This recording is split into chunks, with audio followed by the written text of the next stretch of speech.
Hi friends, welcome to our channel. March నెల మొదలైందో లేదో ఆంధ్రప్రదేశ్లో వాతావరణం తన విశ్వరూపం చూపిస్తోంది. ఒకవైపు బాణుడి బగబగలు, మరోవైపు అకాల వర్షాలు హెచ్చరికలు. అసలు రాబోయే 10 రోజులు ఏ జిల్లాలో ఎండలు మండుతాయి, ఎక్కల వర్షాలు కురుస్తాయి, వాతావరణ కేంద్రం ఇచ్చిన లేటెస్ట్ అప్డేట్స్ ఏంటి, ఈ వీడియోలో క్లియర్గా తెలుసుకుందాం. స్కిప్ చేయకుండా చివరి వరకు చూడండి. టాపిక్లోకి వస్తే ముందుగా ఎండల గురించి మాట్లాడుకుంటే ఈ ఏడాది వేసవి ముందుగానే వచ్చేసింది. అమరావతి వాతావరణ కేంద్ర నివేదిక ప్రకారం రాష్ట్ర వ్యాప్తంగా ఉష్ణోగ్రతలు సాధారణంగా కంటే 3 నుండి 5 డిగ్రీలు ఎక్కువ నమోదవుతున్నాయి. అలాగే ముఖ్యంగా రాయలసీమ జిల్లాలో కర్నూలు, కడప, నంద్యాల మరియు అనంతపురంలో సెగలు పడుతున్నాయి. ఇప్పటికే ఇక్కడ 40 డిగ్రీల మార్కును ఉష్ణోగ్రతలు దాటేశాయి. రానున్న 5 రోజుల్లో ఈ వేడి ఇంకా పెరిగే అవకాశం ఉందని చెప్తున్నారు. అలాగే చూసుకున్నట్టయితే ఇంకా వర్ష సూచనకు వస్తే మరి ఇంత ఎండలో వర్షాలు ఎక్కడి నుంచి వస్తున్నాయని ఆలోచిస్తున్నారా? అవును, బంగాళాఖాతంలో ఏర్పడిన ఉపరితల ఆవర్తన మరియు ద్రోణి కారణంగా ఆంధ్రప్రదేశ్లో కొన్ని జిల్లాలకు వర్ష సూచన ఉంది.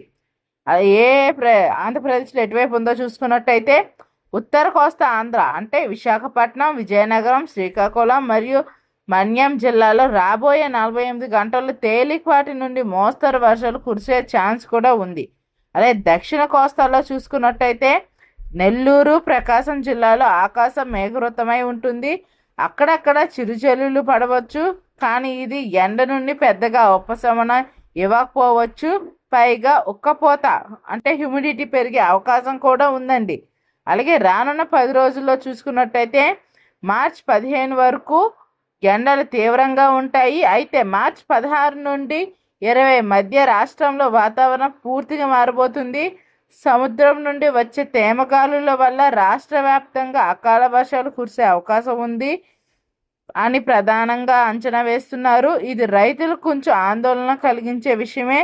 చేతికొచ్చిన పంటలు ముఖ్యంగా మిర్చి, ధాన్యం ఆరబోసేవారు జాగ్రత్తగా ఉండాలి. అలాగే తీసుకోవాల్సిన జాగ్రత్తలు చూసుకున్నట్టయితే ఈ వాతావరణ మార్పుల వల్ల ఆరోగ్య సమస్యలు వచ్చే అవకాశం ఉంది. మధ్యాహ్నం 12 నుండి సాయంత్రం 4 వరకు అత్యవసరమైతే తప్ప బయటకు రావద్దు. డిహైడ్రేషన్ కాకుండా ఉండడానికి మజ్జిగ, కొబ్బరి నీళ్ళు, నిమ్మరసం ఎక్కువగా తీసుకోండి. ప్రయాణాల్లో ఉన్నప్పుడు తప్పనిసరిగా గొడుగు లేదా టోపీ వాడండి. అలాగే పిడుగులు పడే సమయంలో చెట్ల కింద కానీ విద్యుత్ స్తంభాల దగ్గర కానీ నిలబడవద్దు. చూశారుగా ఫ్రెండ్స్, ఇవి ఆంధ్రప్రదేశ్ వాతావరణ విశేషాలు. మీ ప్రాంతంలో ఎండ ఎలా ఉంది లేదా వర్షం పడుతుందా అనేది కింద కామెంట్ సెక్షన్లో తెలియజేయండి. ఇలాంటి లేటెస్ట్ వాతావరణ అప్డేట్స్ కోసం మన ఛానల్ని సబ్స్క్రైబ్ చేసుకోండి. వీడియో నచ్చితే లైక్ చేసి మీ ఫ్రెండ్స్కి షేర్ చేయండి. Stay safe, stay hydrate. జై హింద్.